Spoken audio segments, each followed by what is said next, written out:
All right, so today I want to discuss an article by Professor Timothy Joseph, who, according to his bio, teaches the classics at the College of the Holy Cross. The article, which I found on the website The Conversation, is titled, "This is How Ancient Rome's Republic Died. A classicist sees troubling parallels at Trump's impeachment trial."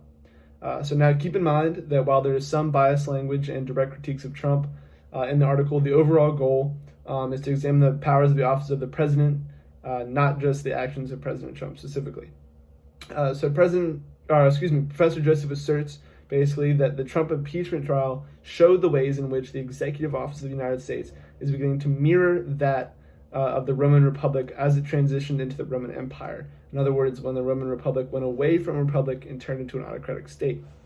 So there are three main points Professor Joseph uses to outline his argument. The first is that the legislative body is more loyal to the leader than it is to the state.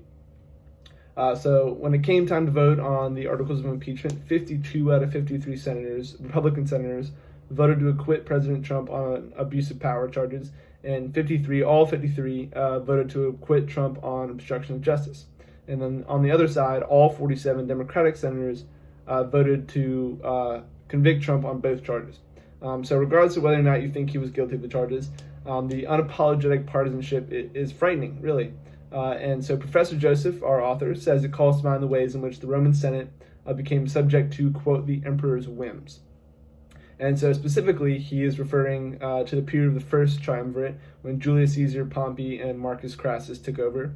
And according to the page on the Roman Senate from the Ancient History Encyclopedia, this was considered the, quote, death throes of the Roman Republic because senators were pretty much forced to choose a side of one of the three men.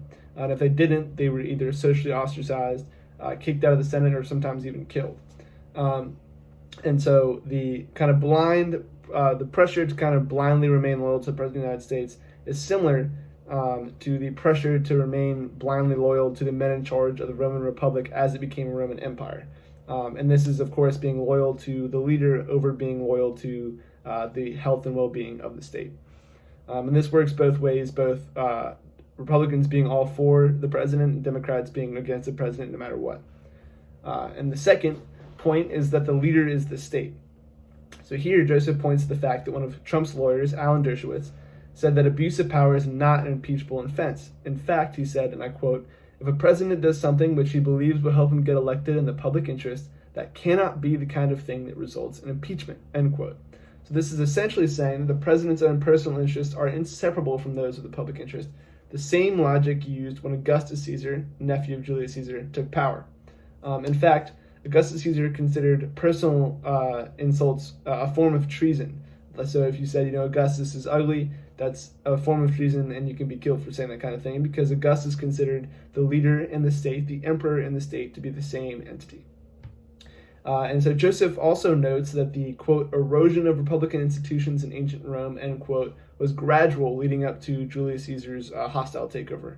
So in other words, each little step like the one Dershowitz took in the impeachment trial is leading us further down that road.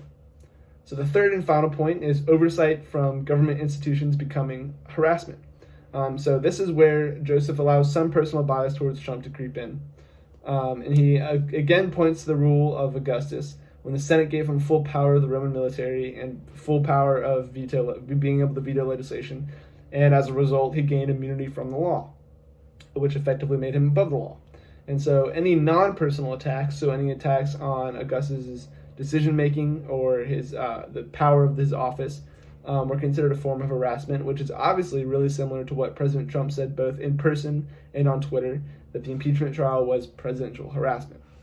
So Joseph also brings up a quote from Richard Nixon, in which he said, after resigning from office, that, quote, "when the president does it, that means that it is not illegal," end quote. So Nixon was basically saying that regardless of who is in office, whether it be Trump or Obama or Bush or Nixon, that means they should be above the law, which gives them the same immunity that Augustus Caesar had and other emperors had, and the immunity that Professor Joseph says Trump wants this immunity and sometimes thinks he has this immunity.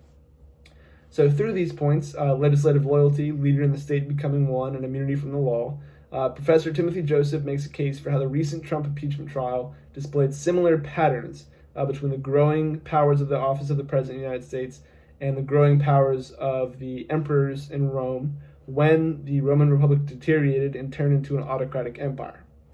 So while I don't think Professor Joseph is asserting that we're destined to be an autocratic state in the near future, I do think it's interesting to examine the ways in which the powers of the president are growing gradually, and how we've seen this pattern, this growth of power in history before.